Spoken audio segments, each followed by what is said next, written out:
Your body is 70% water, and every emotion you carry is speaking to it. That tension you hold in your chest during a difficult conversation, that lightness after genuine laughter, that heaviness when you wake up dreading the day, your body registers all of it at a level deeper than thought. Dr.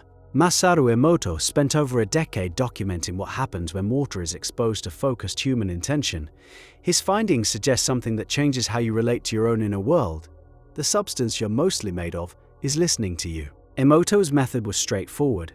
He exposed samples of water to specific words, music, prayers, and emotional intentions, then flash froze the samples and photographed the resulting crystals under a microscope. Water exposed to words like love and gratitude formed elaborate symmetrical crystals, the kind of geometric beauty you'd find in a snowflake under perfect conditions.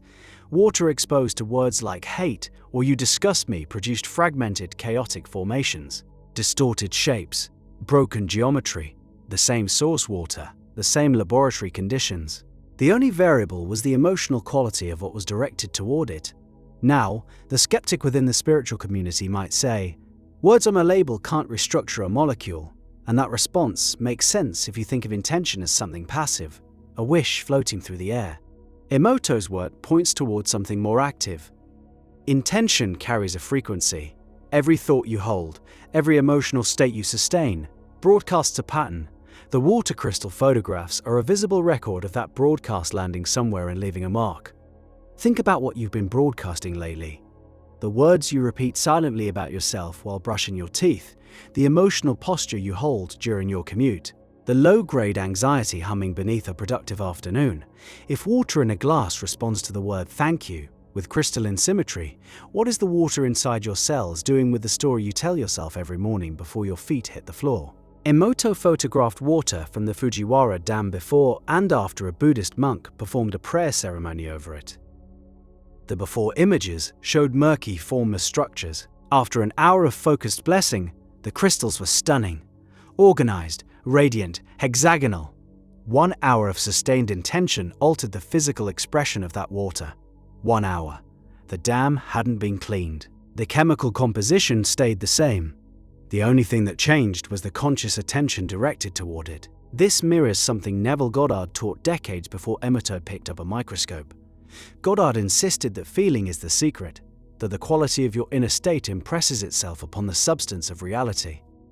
He described imagination as the creative force of the universe, and feeling as the medium through which imagination takes physical form. Emoto's crystals are almost a laboratory demonstration of that principle. The feeling came first, the form followed. But sustaining a feeling long enough for it to restructure anything, that's where the real work begins. And most people abandon the practice right at this threshold. You've tried affirmations. You've stood in front of a mirror and said kind things to yourself while a quieter voice underneath whispered, "This is ridiculous." That gap between the spoken word and the felt reality is exactly where Emoto's work becomes practical instead of just fascinating. His experiment showed that the intention had to carry genuine emotional weight. A word printed on paper and taped to a bottle still influenced the crystals, but the strongest results came from direct, focused, emotionally charged prayer. The depth of feeling mattered, so repeating "I am abundant" while your stomach is knotted with financial fear sends a mixed signal. The water in your body is receiving both transmissions. Emoto's research implies that the dominant frequency wins, the one with more emotional mass behind it, which means the inner work isn't about adding positive words on top of negative feelings. The work is about dissolving the negative feeling first, then letting the positive state fill the space that opens up. Goddard called this revision. You take a memory or situation that carries emotional charge and you reimagine it. You revise the feeling until the new version feels more real than the original. You're doing for your inner water what that monk did at the Fujiwara Dam, restructuring it through sustained, emotionally coherent attention. The Hermetic tradition puts language around why this works. The Kybalion describes the principle of vibration. Everything moves, everything vibrates, nothing rests. Matter, energy, thought, all vibrating at different frequencies. Emoto's crystals suggest that human consciousness vibrates at a frequency potent enough to influence physical matter. Your intention is a vibration. Your sustained emotional state is a vibration. And the water that makes up most of your physical body is a receiver tuned to that exact signal. Here's where it gets uncomfortable. If this is true, if your inner state genuinely shapes the molecular behavior of the water inside you, then every hour you spend in resentment, self-pity, or chronic worry is an act of self-destruction at the cellular level. Every hour, the fragmented, chaotic crystals Emoto photographed under negative intention look like damage. They look like something broken.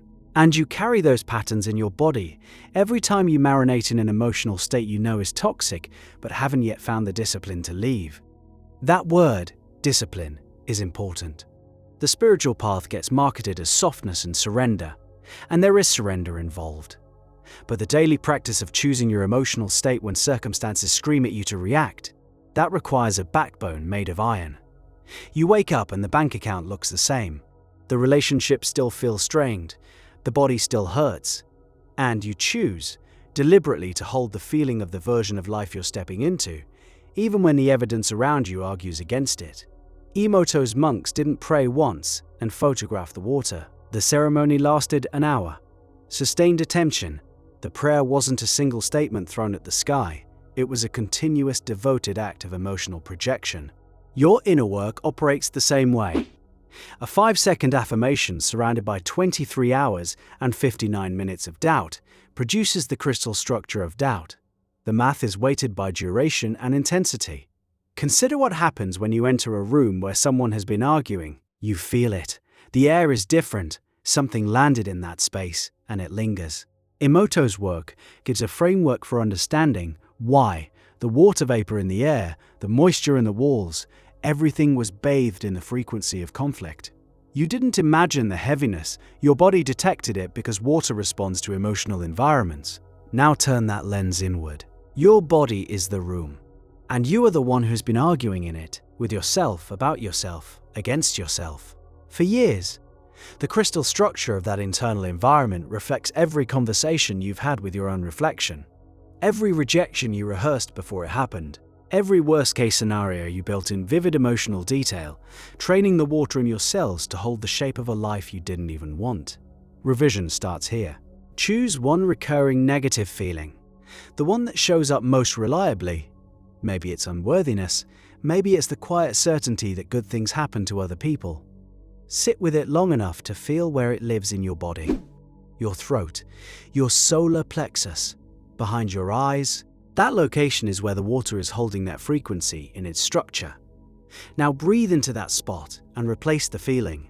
Replace it with a memory of genuine warmth, a moment when you laughed so hard you couldn't breathe, a time when someone looked at you with complete acceptance, a scene from the future you're building where everything you've asked for has already arrived. Hold that feeling for longer than is comfortable. 2 minutes, 5. Let it saturate. You're performing Emoto's experiment on yourself. You are the water. You are the prayer. The critics will point out that Emoto's methodology lacked rigorous double-blind controls, and within the scientific establishment, that's a legitimate concern. His work was published outside mainstream peer-reviewed journals, but the spiritual practitioner recognizes something the laboratory protocol can't capture. You don't need a controlled study to verify what you feel in your own body when you shift your inner state. You've already run the experiment thousands of times. You know what fear does to your stomach. You know what gratitude does to your breathing. Emoto simply photographed what your body already knows. The question has never been whether intention shapes matter.